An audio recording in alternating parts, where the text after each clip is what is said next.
And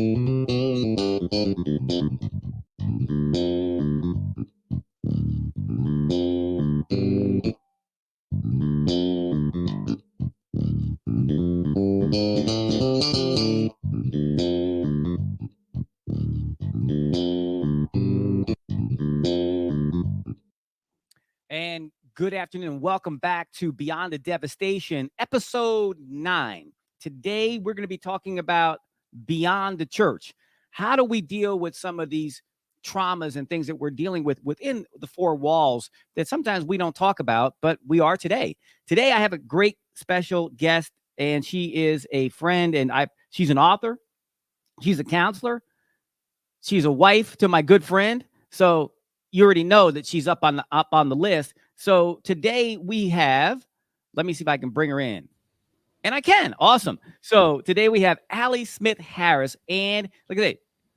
My wife's read her book. We've read her book. We bought her book.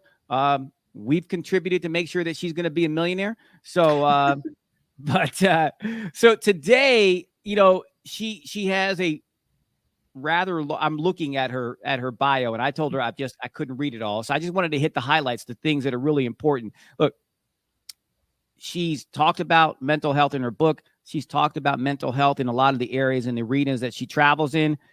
And I really we were talking about backstage about how is the mental health really being discussed in the church, especially the Black church, right? The Black and the brown church, it seems to be a problem. So today, without further ado, I'm going to let this author, this counselor, my best friend's wife, talk for herself. Miss Allie, thank you so much for coming on today. Thank you for having me. Pleasure to be here. Oh, no, it's awesome. And I wanted to tee it off because I know that you talked about this in a setting that we have in our empowerment center, and we were talking about mental health, but how in your vantage point, how are we dealing with mental health within the four walls of the church? Well, I can only speak from my experience. Yeah, that's all I can I've answer. been in church all my life, in the Pentecostal church specifically, all of my life, and only belonged to two denominations, that being PAW and the Church of God in Christ. Now, if everybody doesn't know, what is PAW?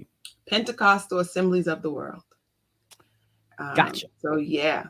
So in my experience, how the Black church handles mental health is that we don't. We stay away from it. We are reluctant to talk about it. We often spiritualize it.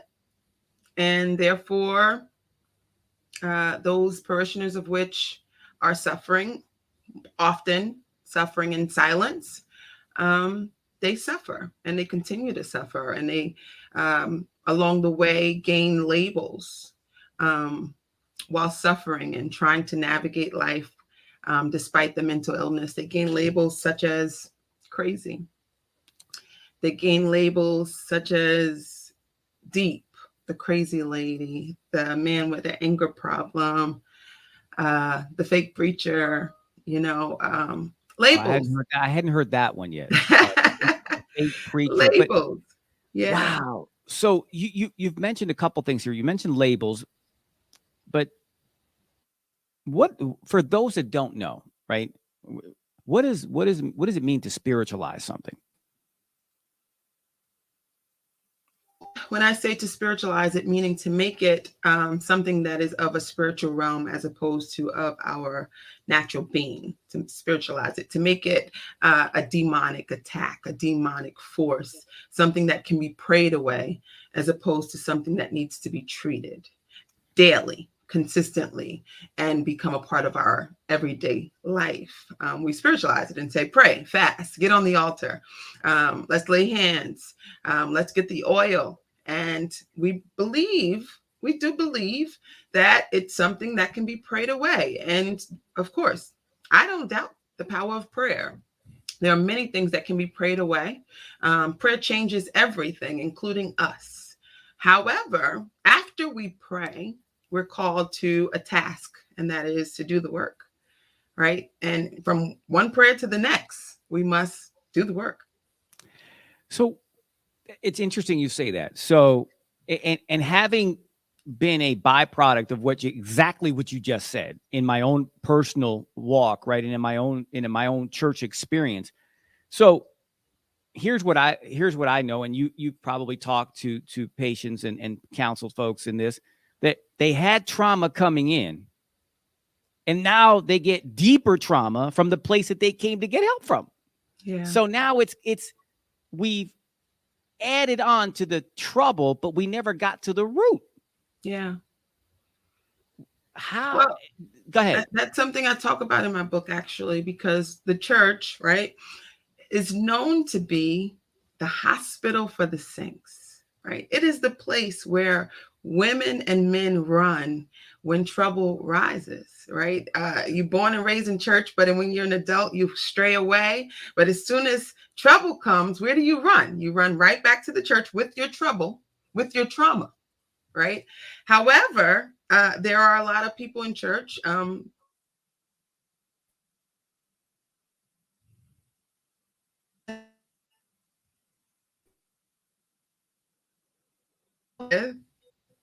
As I refer to them in my book, a bunch of wounded soldiers. And no one's attending to those hidden traumas, those hidden things. So we come to the church with expectation that I'm going to be helped, I'm going to be healed, I'm going to be treated. But how can you treat me if you don't know how to treat yourself, if you haven't attended to your own stuff? Right. And think about what was just said. So the book is entitled Hidden, if I'm not mistaken, because I can see it on the wall behind you. And so we've kept a lot of things hidden. And so as leaders, right? This is not my area of expertise, but it's yours, right? So, we don't have the degree that you have. We don't have any of that. We really have to depend on folks like you to help us. Yeah. But it's hidden.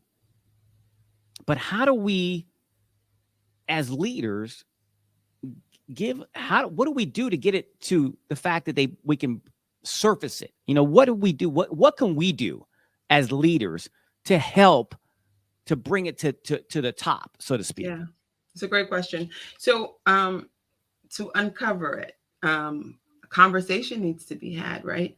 There needs to be education, information shared. There needs to be acknowledgement that we all have mental health.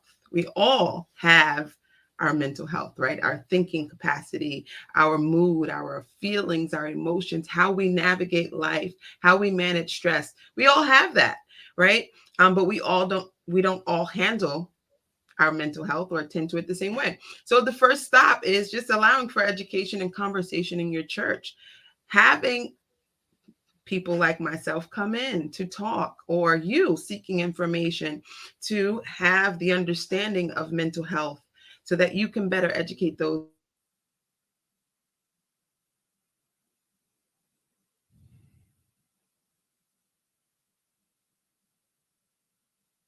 Right? It's hidden unintentionally as a result of lack of knowledge. And we know what the scriptures say about lack of knowledge, right? For the lack of knowledge, my people, they perish, right? So it's a lack of knowledge. It's our lack of understanding or insight, know-how sometimes that makes us stay away from talking about mental health and mental illness. So it's not a negative I don't want it to come across as if I'm giving a slap to the church, as much as it is my desire to allow for resource, opportunity, access to information and education. And that is my ministry. That's my desire to help leaders like yourself that are interested in helping their parishioners to navigate life differently, because you're not just the leader of their spiritual wellness, right? All of their wellness comes to your doorstep, right? They come to your doorstep with financial struggles. They come to your doorstep with emotional struggles. I mean, gosh, the pandemic brought to your doorstep grief and loss, or fear and anxiety and sickness, right? So it's not just the spiritual piece that comes to your doorstep as their spiritual leader. All of them come, all of the individual comes to you, and you want to be able to help them to attend to every component of who they are and who they long to be while leading them spiritually, right? So that's where the leaders can start, just by allowing for education, taking a stance of being open, willing to learn, right? Not being blocked into a small box that says, I only preach and teach Jesus and Jesus alone, but being open, being innovative in your approach for how you lead the people, being able to attend to, like I said, every component. I really have a hard time with the ministries that only want to preach and teach Jesus, but if a person's hungry, we don't give them something to eat. You know, I have a hard time with that. But you're making some great points here. And if anybody's really, if you want to write these down, look at what she said. We're dealing with the whole man, whole woman, the whole child, right? And this is what we're striving for in our leadership approach, is that we're trying to deal with you both emotionally, physically, financially as well. All of the aspects that make up that person for mental health, right? Right. I think mental wealth is really what we need in this country right now, more than anything else. And I think what we've seen and what I've seen personally, I can only, like, I think Allie hit it on the head. I can only tell you what I've experienced personally. But what she's talking about is exactly what I've experienced, because in a lot of ways, we are, in some ways, some leaders are one-dimensional. As she pointed out, if you're a one, as I always say, if you're a one-trick pony, you're not going to get anywhere, because you don't have the depth and the breadth to kind of deal with it. But this is why I brought her here this afternoon, because people like Allie have a ministry of doing, this is what they go to school for. This is what their passion is. And we're really trying to unlock the door for more people to get help. Yeah. And, you know, in all the episodes we've talked about, everybody has said the same thing. You got to raise your hand and say you need help. Yes. But I love what you said, Allie. You said, but we got to have those deeper, rich conversations. But that means as leaders, what I'm hearing is that we got to listen better. Yeah. And we got to create opportunity for that person to feel comfortable and allow themselves to be vulnerable by saying, I need help, right? So when I say I need help, how are you going to respond? Are you going to be ready to respond to that, right? That's important. You don't want them to say, I need help, and then our response is, get on the prayer line. Or you're not praying enough. You're not fasting enough. Been there, done that, got the t-shirt. But how do we create opportunity then, Allie? How do we, as leaders, how do we create opportunity? That's great. So that's actually what my book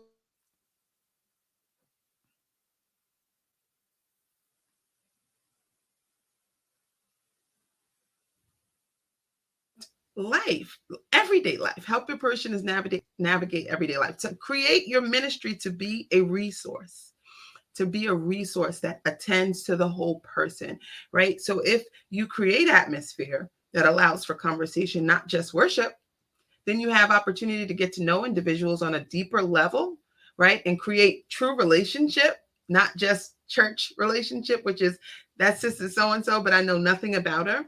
But creating opportunity for true relationship, true conversation, intimate discussion, right? So it's not going to be where you have 59 people in a room and everyone feels like sharing. No, creating intimate opportunities for conversation. So like maybe it'll just be the women's department having intimate conversation, maybe just the men, maybe just the youth having intimate conversation, but creating opportunity for intimate discussion so that people feel comfortable to allow themselves to be vulnerable, to share, and to know that it's going to be safe. It's a safe space that I can share in. That's one of the things in my infancy of doing this. Safety and trust are the two biggest words that I've heard from every guest that I've had on. Yeah. Safety and trust. But I like what you said about opportunity, in that it doesn't listen, we don't want 5,000 people in the room. Right. So you do those smaller groups, right? And then maybe you do it husband and wives. You do singles, right? You do, however, Gen Z, millennials, however you want to cut the pie. Right. But But I think the most important thing that I see again is that the leader has to be willing to listen as these people bare their soul. But then now they poured out. What do we do then? Because What do I I do with it? what Yeah. do I do with a trauma? Let me just use an example. I got a 16-year-old girl that was molested, right? I can pray, I can fast, but it doesn't fix the brokenness that she's working on the inside. How do I help that young lady overcome? Yes, it's a great question.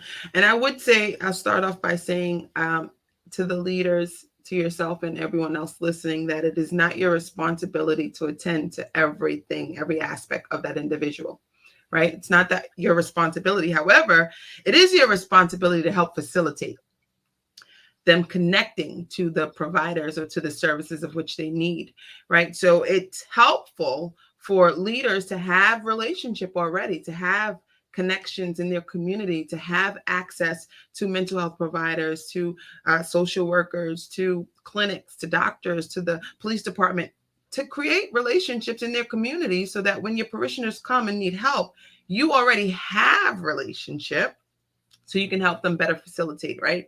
And then you talked about trust and relationship. And safety. Yeah. Trust and safety. But how do we develop trust and safety? By creating relationship. Having relationship, real deal relationship, not just you knowing me as the first lady, but you knowing me as Alicia, Allie, you knowing me, knowing enough about me to feel comfortable with me, to trust me. That creates trust and safety, having relationship. So we got to have relationship in our communities, right? Around us. Don't just go in your church in and out and never talk to anybody in your neighborhood. Get to know the neighborhood, connect with the people in the neighborhood. And that is, again, about becoming a resource. So that's what you do. You have to have connections, have relationships, connect with somebody like myself who consults with a lot of leaders and connects their parishioners to mental health providers, because they will call and say, I don't know what to do with this. What do I do with it? You've done the right thing. You called the professional, and I'm going to help you navigate the experience or navigate the challenge, right? And it doesn't have to be me. So I don't want that to be what's being sold here either. Right. It doesn't have to be me, but making connections with people like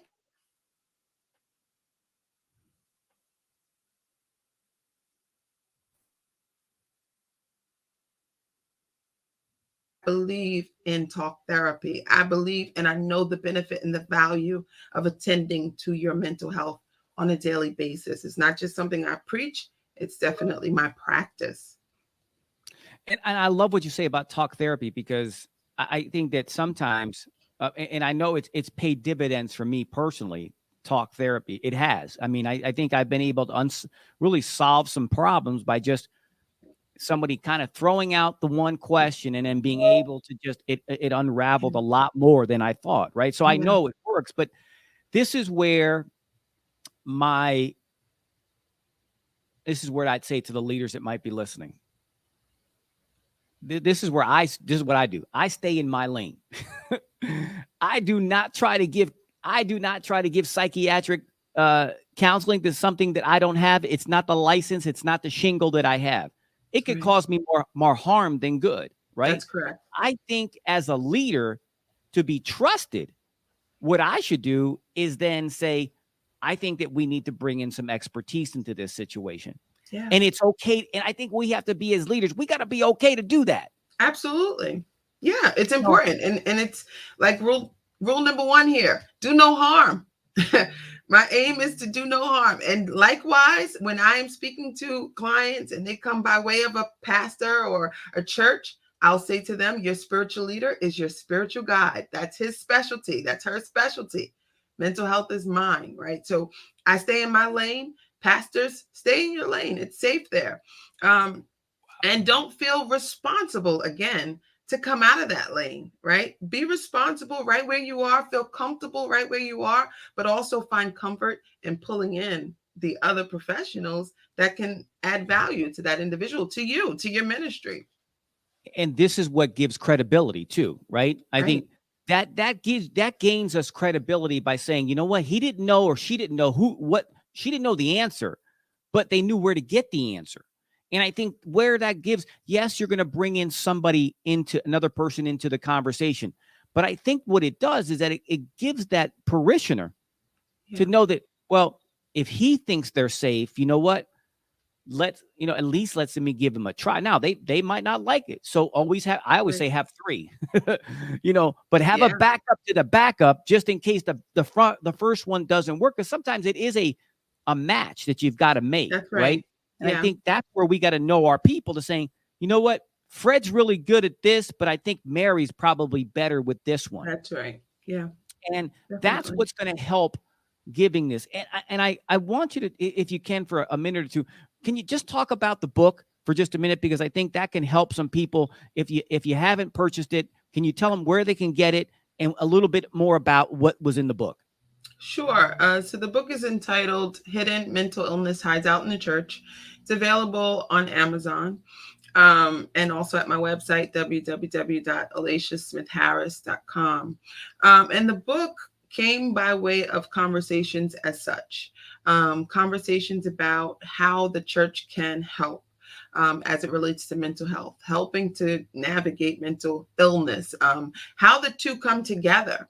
It's often a lot of the conversations that I've been a part of. And so I wrote this book during the pandemic, self-published August 2020. And we were sitting still, so why not, right? And it's a guide. It talks about mental health. It gives you insight as to what it is, what it looks like. It talks about mental illness, the difference between the two, right? Because they're not one and the same. It talks about spirituality and how wonderful that spiritual encounter and how fulfilling and enriching it can be, but yet you come back to the same day-to-day situations that you got to navigate differently. So it talks a lot about that, and it talks about how we can manage, how we can attend to ourselves and take better care of ourselves which is all important, to everything that we've got to do to stay stable in this day and age.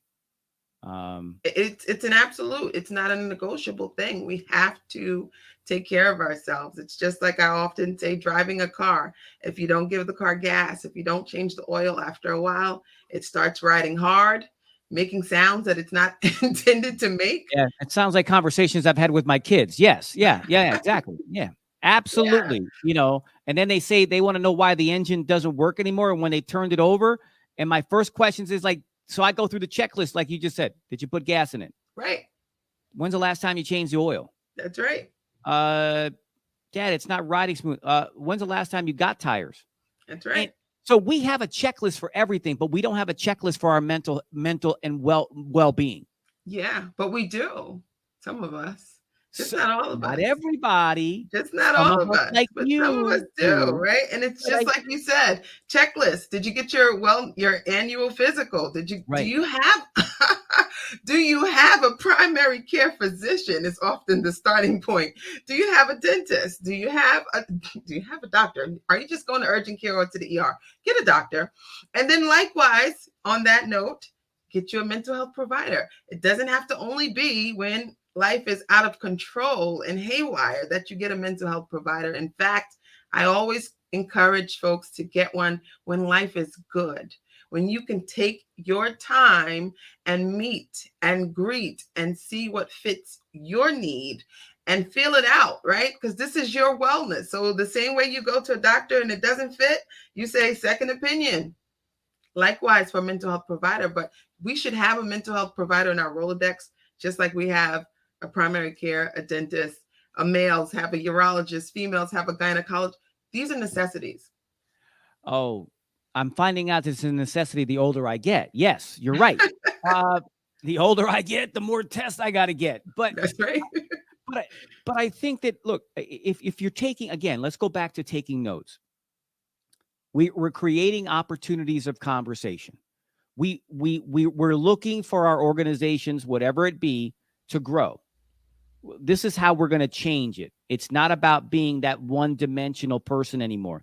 It's about being multifaceted, to have the hard conversations, but also be open to have the hard conversation. Yeah. And I know that if I'm in a jam and I don't know the answer, I've got people like Allie and several other people that I've been able to meet to say, I really need you to talk. And maybe, hey, I need a whole team of pastors come in, and I need Allie to do a piece on how do we address the mental wellness of the entire church from all these segments. Yeah. So if there's one, I mean, no, you talked about communication, you talked about openness, you talked about opportunity. If there's one takeaway from today's conversation, what should be our next steps, Allie? Next steps. It's going to sound cheesy, but I'm going to say it. I like cheesy. Don't worry about it. Buy the book. The book is a quick read.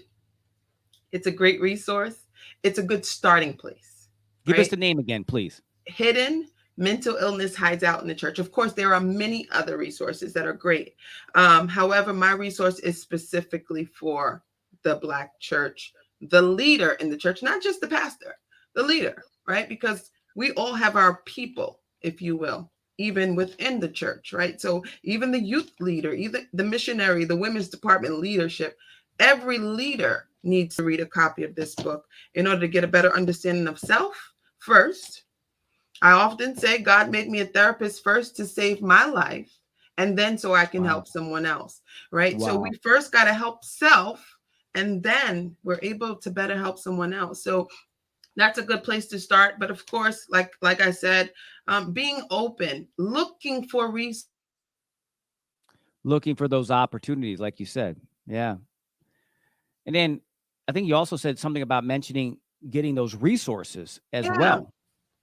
Getting resources. I mean, some of the resources are right in our congregation, right? But if we never create space for conversation, we don't even know what people do for a living. We don't even know that we have 3 social workers and 2 mental health providers, and, it could be right there. And you know what? I talked about this I talked about this last week to a bunch of leaders. Sometimes we're looking for help, and the answer is right in the pews. It's right in the pew, and sometimes we don't even look. We're looking for the usher, but the mental health specialist just walked in the door. Yeah. And we have now, guess what? We've birthed another ministry because now we got what we needed, but we didn't know we needed it, but we do need it. Those are the things that we have to look for. And see, I think that this correlates to, doesn't matter what business you're in. When you look at your team, what do you have? Yeah. Not everybody wants to have the lone wolf on a sales team.